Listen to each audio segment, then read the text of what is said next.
So Kat Matlala, the alleged drug lord who we've been covering throughout this entire Majanga Commission saga thanks to the Summer Sambit, just had the most hilariously predictable arc I've ever seen. This man spent years paying cops millions of rand in bribes, South African cops, buying them antelopes, funding their kids' weddings, leaving cash in dustbins like he's in a Cold War spy movie, and genuinely believing that these were his friends who would protect him forever, forgetting he lived in South Africa. And now, after getting arrested and nobody is coming to save him, he's decided to snitch on literally everyone because he's realized nobody is coming. It's like watching someone discover that the people they were paying to be their friends were, in fact, only there for the money. Shocker, isn't it? It is a shocking development, truly. Let me set the scene for you like I always do. Matlala is currently sitting in prison, probably in a cell that's significantly less luxurious than the Sandhurst mansion he was living in before December 2024. And apparently, he's had a lot of time to think about his life choices and his relationships. Prison can do a lot of things to you. And you know what conclusion he came to? That Deputy National Commissioner Shadrach Sibia, the man who was paying 1 million rand per month, is actually a criminal. His words, not mine. The man who was literally running a drug cartel and bribing senior police officials has denied that the police official he was bribing is the real criminal here. The self-awareness is absolutely non-existent, and I'm genuinely impressed. Matlala told investigators that he fears for his life and is planning to file an affidavit in the High Court with incriminating evidence against Police Minister Senzo Mchunu.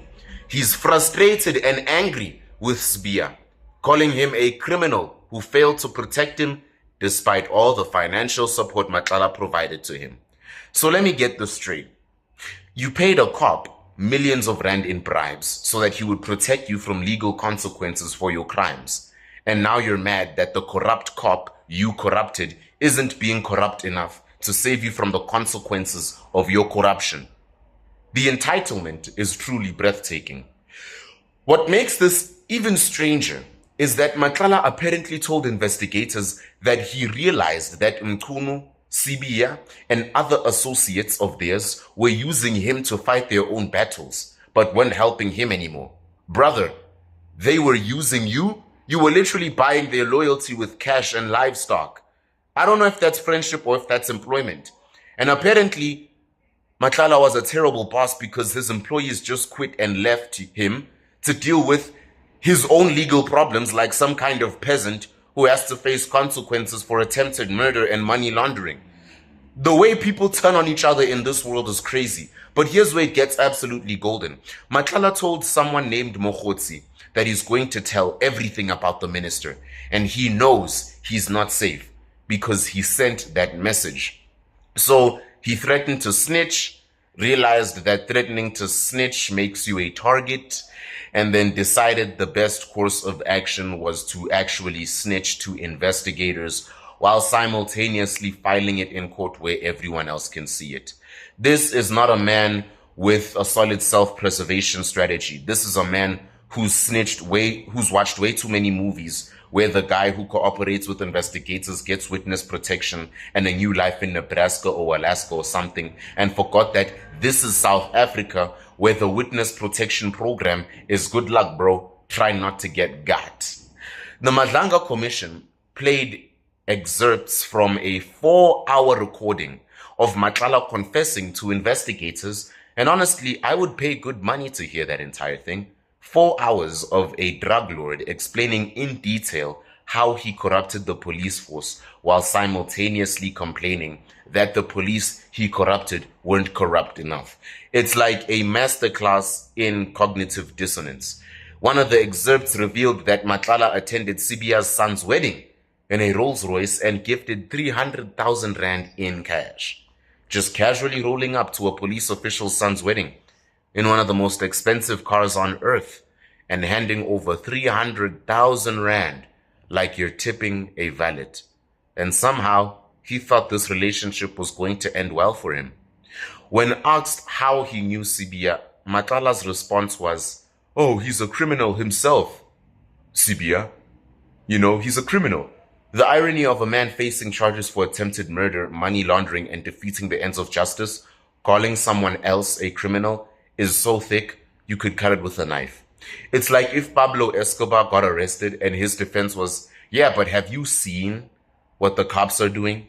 Those guys are the real criminals here. They didn't arrest me for all this time. I mean, it's true, but man, you're not exactly innocent in this scenario. You get what I mean? What's genuinely fascinating about this whole situation is that Matlana seems to have genuinely believed that the relationships he built through bribery and corruption were real.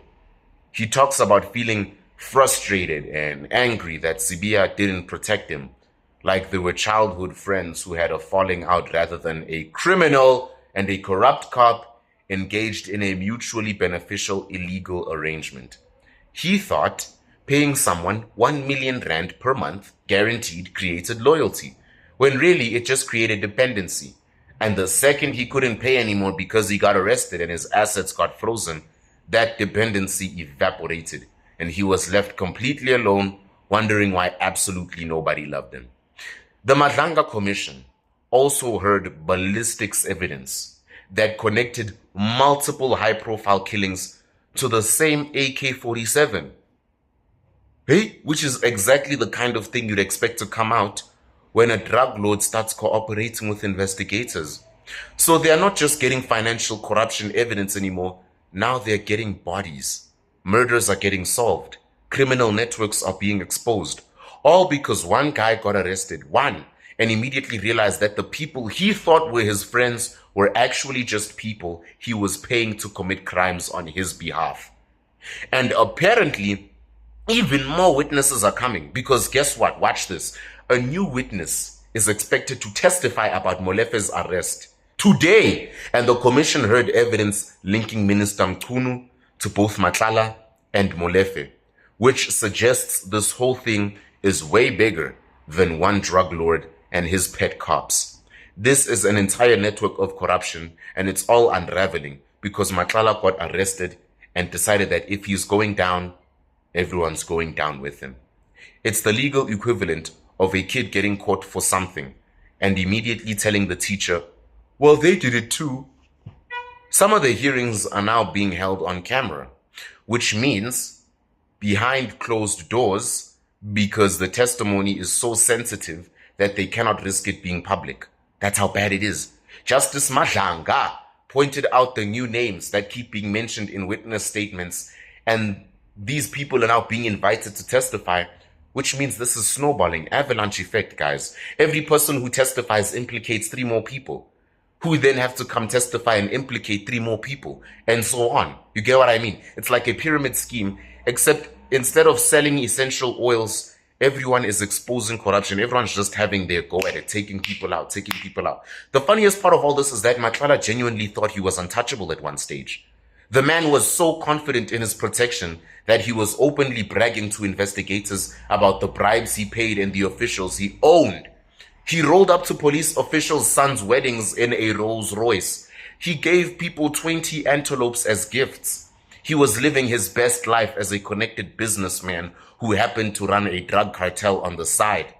And then he got arrested and within months went from I own the police to please protect me from the police I used to own because they probably going to kill me now because of what I'm about to say to all of y'all. This is what happens when you build your entire empire on corruption and illegal relationships. Eventually, somebody's gonna get arrested, or someone doesn't get their cut, or the political winds shift and suddenly all those friends you bought disappear and you're left holding the bag. Matlala is learning his lesson the hard way. And frankly, I want to know if you have any sympathy for him. I mean, the man ordered hits on people, he corrupted law enforcement, he ran a drug cartel. The fact that he's now surprised that criminals are criminal is the least surprising plot twist in history. Do you have any sympathy for the man? Because I don't. So now we wait for the affidavit, for more testimony, for more recordings, for more names to be dropped.